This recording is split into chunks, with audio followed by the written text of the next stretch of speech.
ಮಕ್ಕಳ ಭವಿಷ್ಯಕ್ಕಾಗಿ 9 ವರ್ಷಗಳ ಮುನಿಸು ಮರೆತು ಒಂದಾದ ದಂಪತಿ. ಕೌಟುಂಬಿಕ ಭಿನ್ನಾಭಿಪ್ರಾಯಗಳಿಂದಾಗಿ ಕಳೆದ 9 ವರ್ಷಗಳಿಂದ ಪ್ರತ್ಯೇಕವಾಗಿದ್ದ ಬೆಳಗಾವಿಯ ದಂಪತಿಗಳು ಮಕ್ಕಳ ಭವಿಷ್ಯಕ್ಕಾಗಿ ತಮ್ಮೆಲ್ಲ ವೈಷಮ್ಯಗಳನ್ನು ಮರೆತು ನ್ಯಾಯಾಲಯದ ಸಮ್ಮುಖದಲ್ಲಿ ಒಂದಾಗಿದ್ದಾರೆ. ಜಂಟಿ ಕುಟುಂಬದ ಸಣ್ಣಪುಟ್ಟ ಗೊಂದಲಗಳಿಂದಾಗಿ 2017ರಿಂದ ನ್ಯಾಯಾಲಯದ ಮೆಟ್ಟಿಲೇರಿದ್ದ ಈ ಪ್ರಕರಣವು ನ್ಯಾಯಾಧೀಶರು ಹಾಗೂ ವಕೀಲರ ಸಕಾಲಿಕ ಮಾರ್ಗದರ್ಶನದಿಂದಾಗಿ ಇಂದು ಪರಸ್ಪರ ಒಪ್ಪಿಗೆಯೊಂದಿಗೆ ಸುಖಾಂತ್ಯ ಕಂಡಿದೆ. ಜಂಟಿ ಕುಟುಂಬದಲ್ಲಿದ್ದ ಕಾರಣ ಉಂಟಾಗಿದ್ದ ಕೌಟುಂಬಿಕ ಭಿನ್ನಾಭಿಪ್ರಾಯಗಳಿಂದಾಗಿ ಬೆಳಗಾವಿಯ ಪತಿ ಚನ್ನಗೌಡ ಹೊಸ್ಮನಿ ಹಾಗೂ ಪತ್ನಿ ಆರತಿ ಹೊಸ್ಮನಿ ಕಳೆದ 9 ವರ್ಷಗಳಿಂದ ಪ್ರತ್ಯೇಕವಾಗಿ ವಾಸಿಸುತ್ತಿದ್ದರು. 2017ರಿಂದ ಬೆಳಗಾವಿಯ 4ನೇ JMFC ನ್ಯಾಯಾಲಯದಲ್ಲಿ ಈ ಪ್ರಕರಣವು ಬಾಕಿ ಇತ್ತು.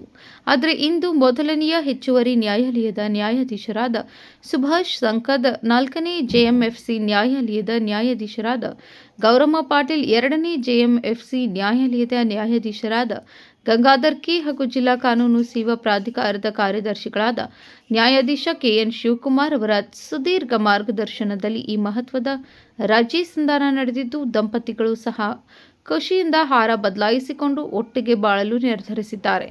ಈ ದಂಪತಿಗಳಿಗೆ 7 ವರ್ಷದ ಗಂಡು ಮಗು ಹಾಗೂ 4 ವರ್ಷದ ಹೆಣ್ಣು ಮಗಳಿದ್ದಾರೆ.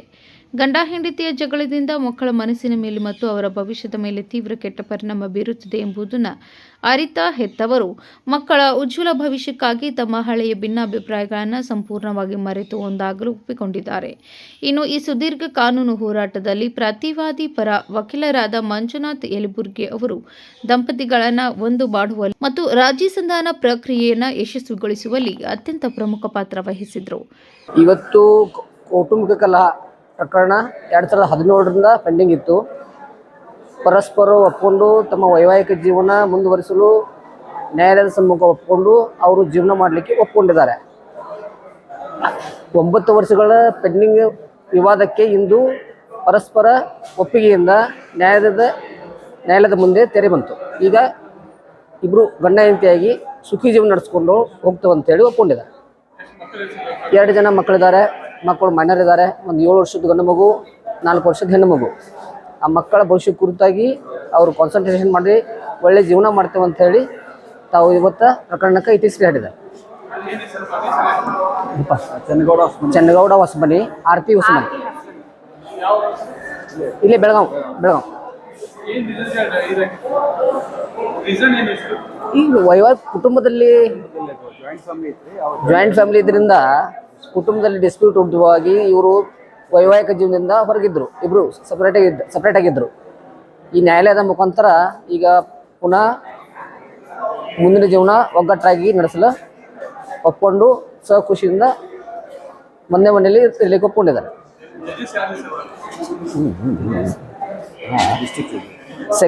ಫೋರ್ತ್ JMFC ನ್ಯಾಯಾಲಯದಿಂದ ಹೊರಬಂದ ಬಳಿಕ ಮಾತನಾಡಿದ ಪತಿ ಚನ್ನಗೌಡ್, ನ್ಯಾಯಾಲಯ ಹಾಗೂ ವಕೀಲರ ಸೂಕ್ತ ಸಲಹೆಯಂತೆ ಒಂದಾಗಿ ಬಾಳಲು ಒಪ್ಪಿಕೊಂಡಿದ್ದೇವೆ ಎಂದರು. ಇನ್ನು ಪತ್ನಿ ಆರತಿ ಹೊಸ್ಮನಿ ಮಾತನಾಡಿ, ಗಂಡ ಹೆಂಡತಿಯ ನಡುವೆ ಏನೇ ಭಿನ್ನಾಭಿಪ್ರಾಯಗಳಿದ್ದರೂ ಇಬ್ಬರು ಒಟ್ಟಿಗೆ ಕುಳಿತು ಶಾಂತಚಿತ್ತದಿಂದ ಯೋಚಿಸಿದರೆ ಎಲ್ಲದಕ್ಕೂ ಪರಿಹಾರ ಸಿಗುತ್ತದೆ. ಸುಮ್ಮನೆ ಕೋರ್ಟ್ ಕಚೇರಿ ಎಂದು ಅಲಿಯುವ ಅಗತ್ಯವಿರುವುದಿಲ್ಲ. ದಂಪತಿಗಳ ಜಗಳ ಮಕ್ಕಳ ಮೇಲೆ ಪರಿಣಾಮ ಬೀರಬಾರದು. ಅದಕ್ಕಾಗಿಯೇ ನಾವು ಮಕ್ಕಳಿಗಾಗಿ ಎಲ್ಲವನ್ನೂ ಮರೆತು ಒಂದಾಗಿದ್ದೇವೆ ಎಂದು ಇತರೆ ದಂಪತಿಗಳಿಗೂ ಮಾದರಿಯಾಗುವಂತಹ ಸಂದೇಶ ನೀಡಿದರು. ನಾವು ಒಂದು 7 ವರ್ಷದಿಂದ ಕೇಸ್ ನಡೀತದೆ. ನಮಗೆ ಇಬ್ಬರಿಗೂ ಹೊಂದಾಣಿಕೆ ಸ್ವಲ್ಪ ಮಾತಾಡೋ ಸಲುವಾಗಿ, ಮಕ್ಕಳ ಭವಿಷ್ಯ ಸಲುವಾಗಿ ನಾವು ಇಬ್ಬರು ಕುಂತು ಮಾತಾಡಿ ಆಮೇಲೆ ಫ್ಯಾಮಿಲಿ ಕೋರ್ಟ್ನಲ್ಲಿ ಡಿಸೈಡ್ ಮಾಡಿದ್ವಿ. ಆಮೇಲೆ ಇಲ್ಲಿ 4th JMFC ಒಂದು ಕೇಸ್ ಇತ್ತು, ಅದನ್ನು ಫಸ್ಟ್ ಕ್ಲೋಸ್ ಮಾಡಿ ಆಮೇಲೆ ಈ ಕೇಸನ್ನು ಕ್ಲೋಸ್ ಮಾಡೋಕ್ಕೆ ನಾವು ಇಬ್ಬರು ಗಂಡ ಹೆಂಡತಿ ಒಪ್ಪಿದ್ವಿ. ಆರಾಮಿರ್ತೀವಿ ಸರ್. ಅಂದರೆ ಮಕ್ಕಳ ಭವಿಷ್ಯ ಸಲುವಾಗಿ ನಾವು ಒಂದು ನಿರ್ಧಾರ ಮಾಡಿದ್ವಿ. ಬಟ್ ಏನೋ ಭಿನ್ನಾಭಿಪ್ರಾಯ ಇದ್ರೂ ಇಬ್ರು ಕುಂತು ಸಾಲ್ವ್ ಮಾಡ್ತೀವಿ. ಆರತಿ ಚನ್ನಗೌಡ ಹೊಸ್ಮನಿ. ಈಗ ಚನ್ನಗೌಡ ಹೊಸ್ಮನಿ ಏನಿಲ್ಲ, 9 ಇಯರ್ಸ್ನಿಂದ ಇದನ್ನ ಮಾಡತ್ತಿದ್ವಿ. ಈಗ ಏನಿಲ್ಲ, ಈ ಕೋರ್ಟ್ ಒಳಗೆ ಎಲ್ಲ ತಿಳಿಸಿ ಹೇಳಿದ್ರು ಹಿಂಗೆ ಮಾಡ್ಬೇಕಂತೇಳಿ.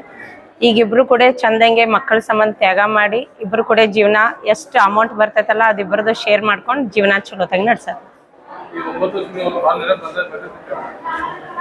ಬಂದ್ರು ಇಲ್ಲ, ಕೋರ್ಟ್ ಒಳಗೆ ಸಿಕ್ತಿದ್ದೀವ್ರಿ. ಖರೆ ಎಲ್ಲ ಮಿಸ್ಅಂಡರ್ಸ್ಟ್ಯಾಂಡಿಂಗ್ ಆಗಿದ್ದು, ಮಿಸ್ಅಂಡರ್ಸ್ಟ್ಯಾಂಡಿಂಗ್ ಎಲ್ಲ ದೂರ ಮಾಡ್ಕೊಂಡು ಈಗೆಲ್ಲ ಕೂಡೇದೇವಿ.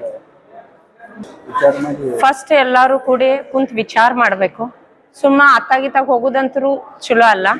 ಸ್ವಲ್ಪ ಕುಂತ್ ಅಂಡರ್ಸ್ಟ್ಯಾಂಡಿಂಗ್ದಾಗ ಇಬ್ರು ಕೂಡ ಅಂಡರ್ಸ್ಟ್ಯಾಂಡಿಂಗ್ ಮಾಡಿದ್ರ ಮಕ್ಕಳದ್ ಇದ್ರ ಮೇಲೆ ಗಂಡ ಹೆಂಡತಿ ಜಗಳಾಡೋದ್ರಿಂದ ಮಕ್ಕಳ ಮೇಲೆ ಇಫೆಕ್ಟ್ ಬೀಳ ಅಂತೈತಿ. ಅದ್ ಇಂಥ ಅಂಡರ್ಸ್ಟ್ಯಾಂಡಿಂಗ್ ಸುಮ್ನ ಇಬ್ರು ಗಂಡ ಹೆಂಡತಿ ಕೂಲ್ ಡೌನ್ ದಿಂದ ಕುಂತ್ ವಿಚಾರ ಮಾಡಿದಾರ ಇದಕ್ ಸೊಲ್ಯೂಷನ್ ಸಿಕ್ಕಾ ಬಿಡ್ತೈತಿ. ಸುಮ್ಮ ಕೋರ್ಟಿಗೆ ಬರೋದ್ ಜರೂರತ್ತು ಇಲ್ಲ ಅಂತ ನನ್ಗ ಅನ್ಸತೈತಿ. ಇದು ಸುಳ್ಳ ಅಲ್ದಾಡುದು ಅಂತ ಹೇಳಿ ಹೇಳ್ತೇನೆ madam. Rajashekhar Hiremath, KMM news, Belagavi.